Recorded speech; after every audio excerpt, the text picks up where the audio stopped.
अमेरिकी विदेश मंत्री माइक पोम्पियो ने कहा है कि भारत और दक्षिण पूर्व एशियाई देशों के लिए खतरा उत्पन्न कर रहे चीन के कारण उनका देश यूरोप से अपनी सेनाएं कम करके अन्य जगहों पर तैनात कर रहा है।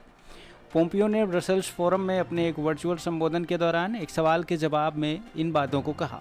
पोम्पियो की टिप्पणी भारत और चीन के बीच जारी तनाव के संदर्भ में बेहद महत्वपूर्ण दिखाई दे रही हैं। पोम्पियो से पूछा गया था कि जर्मनी से अमेरिका ने अपनी सेनाएं क्यों कम कर दी, तो उनका जवाब था क्योंकि उन्हें अन्य जगहों में भेजा जा रहा है। उन्होंने चीन को भारत और दक्षिण पूर्व एशिया के लिए खतरा बताया है।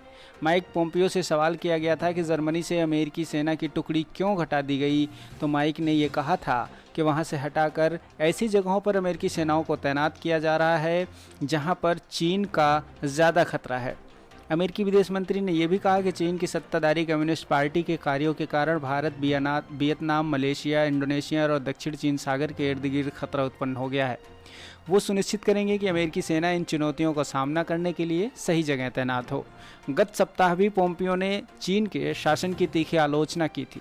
उन्होंने कहा था कि चीन का शासन नए नियम, कायदे, कानून लाने की कोशिश कर रहा है जो पूरी दुनिया के लिए घातक है।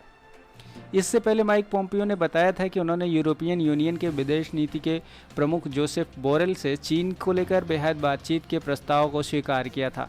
इसके लिए वो जल्द ही यूरोप जाने वाले हैं।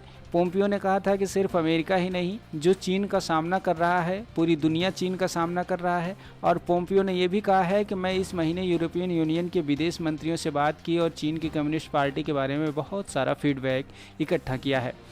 कई तथ्य सामने आए हैं जिसमें भारत के साथ लद्दाख में घातक झड़प पीपुल्स लिबरेशन आर्मी ने उकसावे करके कार्रवाई की थी।